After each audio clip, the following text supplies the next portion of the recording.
Praise the lord. ఆరోగ్య ప్రదాత అయిన యేసుక్రీస్తు నామములో మీ ఆత్మకు, ప్రాణమునకు, శరీరమునకు సంపూర్ణ స్వస్థత కలుగునుగాక.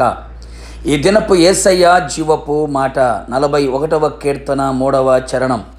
నీవే వానిని స్వస్థపరచుదువు.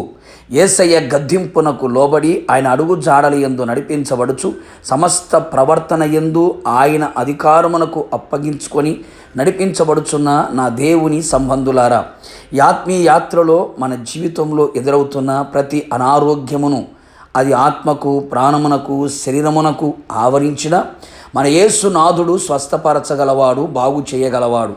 సమస్తమును బాగుగా చేయును.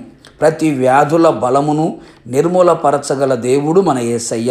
అవును ప్రియులారా, ఆయన మన రోగములను సిలువలో భరించి ఉన్నాడు. ఆయన పొందిన దెబ్బల చేత మనకు స్వస్థత కలుగుచున్నది. ఆయన గాయములు స్వస్థతకు కేంద్రములై ఉన్నవి. ఆయన పొందిన గాయముల చేత మీరు స్వస్థత నొందితిరి అని వ్రాయబడి ఉన్నది కదా.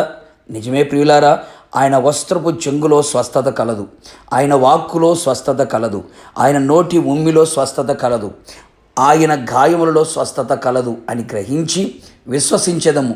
నిశ్చయముగా ఆయన ఇచ్చే స్వస్థతను అనుభవించెదము. స్వస్థతను గూర్చిన అనేక వాగ్దానములు కలవు. నిన్ను స్వస్థపరిచే యెహోవాను నేనే, స్వస్థత నీకు శీఘ్రముగా లభించును. ఐగుప్తులో కలిగిన ఏ రోగము మీకు రానివ్వను, నేను నీకు ఆరోగ్యము కలుగు చేసేదను. ఆయన వాగ్దానములు యందు విశ్వసించదము. ఆయన నిన్న నేడు నిరంతరము ఏకరీతిగా ఉన్నవాడు. మరణశయ్య మీద ఉన్న వారిని ఆదరించి స్వస్థపరిచే దేవుడు. ఎట్టి రోగములైనను బాగు చేయగల దేవుడే ఉన్నాడు. ఆత్మీయ, శారీరక, మానసిక రోగములను స్వస్థపరిచి పరిపూర్ణ ఆరోగ్యవంతులుగా చేయును.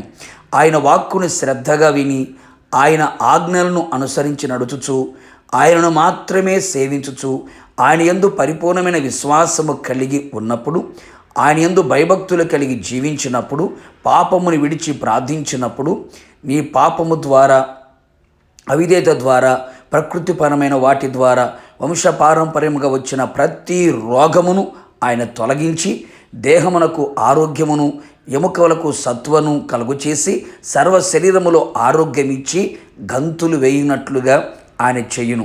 ప్రతి రోగమును తొలగించి ఆహారమును, పానీయమును ఆశీర్వదించును. ఆరోగ్యవంతులై ప్రభువును మహిమపరచుచు ఆయన మహిమగల రాకడకు మనమందరము సిద్ధపడుదుముగాక. ప్రార్థన. పరిశుద్ధుడైన దేవా, ప్రేమాస్వరూపి, నీ పరిశుద్ధమైన పాదములకి కోట్లాది స్తోత్రములు చెల్లించుచు ఉన్నాం. మీరెంతైనా నమ్మదగిన దేవుడవు, మంచి దేవుడవు ప్రభువా. నమ్మిన నీ ప్రజలను చేయి విడిచిపెట్టే దేవుడవు కాదు. నీ ప్రజలు ప్రభువా ఏ రోగములతో బాధించబడుతూ, వేధించబడుతూ, కృంగిపోతూ, నలిగిపోతూ, ఆత్మలో, శరీరములో, ప్రాణములో బలహీనతల మధ్య నడిపించబడుతూ ఉన్నారు. నిశ్చయముగా మీ గాయముల ద్వారా, మీ మాటలో, మీ వస్త్రపు చెంగులో, మీ ఒమ్మిలో ఉన్న స్వస్థతను ప్రభువా మీ ప్రజలకు దయచేయమని ప్రార్థిస్తున్నాం. శరీరం ప్రభు అంతటిలో ఉన్నటువంటి ప్రతి బలహీనత తొలగించబడినట్లుగా, సర్వ శరీరములో ఆరోగ్యాన్ని పొందుకున్నట్లుగా మీరు కృప దయచేయమని ప్రార్థిస్తున్నాం. ఆత్మని స్వస్థపరచండి, మనసును స్వస్థపరచండి. ఆరోగ్యవంతులుగా నీ సముఖములో సాక్షిగా నిలబడినట్లుగా మీరే కృప మెండుగా నిండుగా దయచేసి మీ ప్రజలందరికీ మీరు ఇచ్చిన ఆరోగ్యమును బట్టి, సంపూర్ణ స్వస్థత విడుదలను బట్టి మిమ్మల్ని స్తుతించుచు యేసు నామములో వేడుకొని పొందుకొని ఉన్నాము నా పరలోకపు తండ్రి. ఆమేన్. నిశ్చయముగా మీరును మీ కుటుంబ సభ్యులందరూ నా యేసయ్య ఇచ్చే స్వస్థతను సంపూర్ణముగా ప్రాణాత్మ శరీరములలో అనుభవించుదురు గాక. God bless you.